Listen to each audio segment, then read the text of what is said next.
The 5 Commandments of a Fastlane Business. Building businesses that create freedom. Welcome to Audio Wisdom Channel. Today, we're going to talk about something that could completely transform how you think about building wealth and creating a business. Here's a question for you. Have you ever wondered why some businesses make their owners millions while others keep entrepreneurs trapped, working harder than they ever did at a regular job? The answer isn't luck. It isn't timing. And it definitely isn't about doing what you love. It comes down to 5 fundamental principles, the 5 commandments of a Fastlane business that separate businesses that create real wealth from those that just create another job. Let's proceed. Number 1. The commandment of need. Let's start with the most important commandment of a Fastlane business, solving real needs. Here's the brutal truth. Nobody cares about your dreams. Nobody cares that you want to drive a Ferrari, retire early, or prove someone wrong. I know that sounds harsh, but stay with me because this is actually liberating. The marketplace is entirely selfish. People only care about one thing: what's in it for me? So here's the mistake 90% of new entrepreneurs make. They start businesses based on their own needs, not the market's needs. They say things like, I need extra income, so I'll start a business. I'm good at this thing, so I'll sell it. I love coffee, so I'll open a coffee shop. These are all starting from the wrong place. They're starting from selfishness, from internal desires rather than external market needs. The golden rule is this: stop chasing money. Start chasing problems. When you solve real problems, when you make people's lives easier, better, safer, or happier, money follows naturally. Think of money like a cat. If you chase it, it runs away. But if you focus on what attracts it, solving needs, adding value, it comes and sits right in your lap. So ask yourself, what problem am I solving? Whose life am I improving? What value am I creating that didn't exist before? If you can answer those questions clearly, you're on the right path. If you can't, you might be building on sand instead of concrete. Number 2. The commandment of entry barrier. Okay, pillar number 2. Entry barriers matter. Here's a simple test. If you can start your business in 10 minutes with just a credit card and an online form, that's a huge red flag. Why? Because if you can start it that easily, so can 10,000 other people. And when everyone's doing the same thing, nobody makes exceptional money. Think of it like a highway. If there are no tolls, no on-ramps, no requirements to get on the road, everyone floods onto it. And what happens when everyone's on the same road? Traffic jams. Nobody moves. Low barriers to entry create saturated markets, intense competition, razor-thin profit margins, a race to the bottom on pricing. Real-world examples. We've seen this pattern repeat over and over. Get rich on eBay. Remember that? It worked for early adopters, then got flooded. Become a blogger and make passive income. Same story. Now there are millions of blogs competing for attention. Multi-level marketing where anyone can join for $200? Again, easy entry means crowded markets. And now this doesn't mean you can't succeed in competitive markets, but you need to be exceptional, truly outstanding, to break through when entry barriers are low. The smarter approach? Choose business models where there are meaningful barriers, significant capital requirements, specialized knowledge or skills, regulatory licenses, proprietary technology, complex systems that take time to build. Remember, entry should be a process, not an event. If getting into business is a single click or a single payment, you're not building a defensible position. Number 3. The commandment of control. Commandment number 3 is all about control, and this one's critical. Let me ask you something. Are you driving your business, or are you just a passenger in someone else's vehicle? Here's what I mean. In any business relationship, there are drivers and there are hitchhikers. Drivers create MLM companies. They don't join them.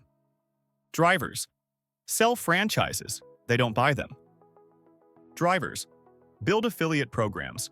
They don't become affiliates. Drivers design the systems. They don't just work within them. Hitchhikers. Join other people's systems. Hitchhikers. Follow other people's rules. Hitchhikers. Build equity in someone else's brand. Hitchhikers. Hope the driver doesn't change course. Now, here's the danger. When you're a hitchhiker, you're vulnerable.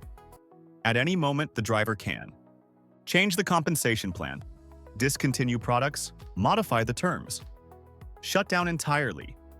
And you have zero control, zero say. Your income can disappear overnight. Real example. I've seen this happen countless times. Someone builds a thriving affiliate business earning $20,000 a month.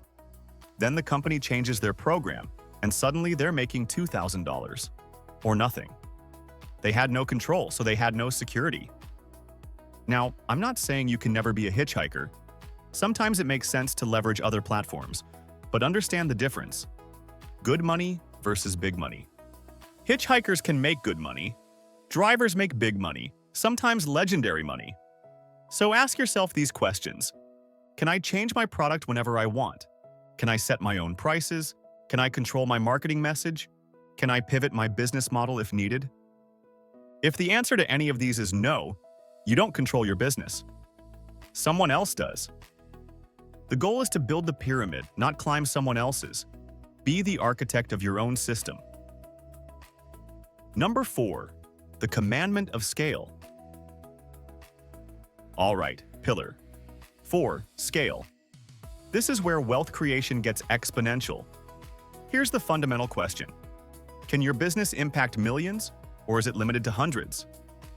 Think of scale like choosing your playing field. You can play in a backyard pool, local community, a pond, city or county, a lake, regional, a sea, national, an ocean, worldwide. The bigger your playing field, the bigger your potential for wealth. Let's say you own a hair salon on Main Street. Your customers come from a 5-mile radius. Maybe you serve 100 people a week. You're playing in a pool. Now, no judgment, you can make a decent living this way. But here's the mathematical limit. You can only serve so many customers per day, charge so much per haircut, work so many hours. Your income has a ceiling. You've hit a speed limit. Now imagine you create a line of hair care products and sell them online. Suddenly, your potential customers aren't just your neighborhood, they're the entire world. You've moved from the pool to the ocean. That's scale. Scale comes from 2 things. 1. Reach. How many people you can serve. Local to limited scale. Regional to better scale. National to strong scale. Global to maximum scale. 2. Magnitude. How much value per transaction. Selling $10 items, arrow limited magnitude. Selling $1,000 items, arrow. Better magnitude. Selling $100,000 items, arrow high magnitude. The formula. The wealth equation is simple. Wealth equals net profit plus asset value. Where? Net profit equals units. Sold times profit per unit. If either units sold or profit per unit has a low ceiling, your wealth potential is capped.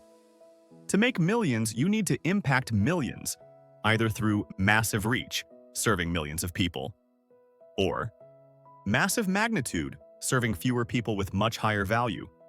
Ideally, both. Challenge to audience. So look at your business idea and ask, what's my maximum potential reach? 100 people? 100,000? 100 million? What's my realistic profit per customer? Can these numbers create the wealth I'm seeking? If not, it's time to rethink your playing field. Number 5, the commandment of time. And finally, pillar 5, the time principle. This is the ultimate goal, separating your time from your income. Scenario, would you rather work 70 hours a week making $140,000 a year, or work 10 hours a week making $60,000 a year? Most people would choose option 2 in a heartbeat. That's the power of time freedom. Here's what many entrepreneurs discover too late. They escape the prison of a job, only to create a new prison called business owner. They're up at 4 a.m. to open the store, They're there until 8 p.m. to close. They can't take vacations because the business falls apart without them. They can't get sick. They can't step away. They don't own a business. The business owns them. The time principle asks, can this business run without me? Can it be automated through systems, systemized with documented processes, managed by others, scaled through technology? The seedlings concept. Think of your business as a money tree. But for a money tree to grow, you need the right seeds. Rental systems. Systems that generate passive income all the time, for example, real estate. Content systems. Automated marketing, courses, digital products. Software systems. Technology doing the work. Distribution systems. Other people selling for you. Human resource systems. Teams that operate independently. Now, let me be clear. When you're starting out, during the growth phase, you will work long hours. You will hustle. You will be deeply involved. That's normal, that's necessary, but you should be building with the intention to eventually detach. You're not building a job, you're building an asset. An asset that generates income while you sleep, operates while you're on vacation, continues if you get sick, eventually becomes something you can sell. Personal challenge. Ask yourself, if I disappeared for a month, would my business survive? If I wanted to sell my business tomorrow, would anyone buy it? Am I building systems or am I being the system? If you're the system, you haven't built a business. You've built a job. The 5 Commandments of a Fastlane Business Summary. So let's recap these 5 pillars. 1. Need. Solve real problems, not selfish desires. 2. Entry. Build where barriers exist, not where everyone can enter. 3. Control. Drive your own vehicle, don't hitchhike. 4. Scale.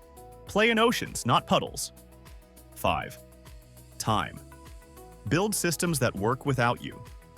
Now here's the thing. It's possible to violate 1 or 2 of these and still make money, but the businesses that create real wealth, the kind that transforms your life, honor all 5. These pillars work together like a combination lock. Get all 5 right, and the vault of wealth opens. So here's what I want you to do. Take whatever business idea you're considering, or the business you're currently running, and run it through these 5 filters. Checkmark. Does it solve a genuine market need? Checkmark. Does it have meaningful entry barriers? Check, do I control the key decisions? Checkmark. Can it scale to reach millions or create massive value? Checkmark. Can it operate without my constant presence? Be brutally honest with yourself. If you're failing 3 out of 5, you might be on the wrong road.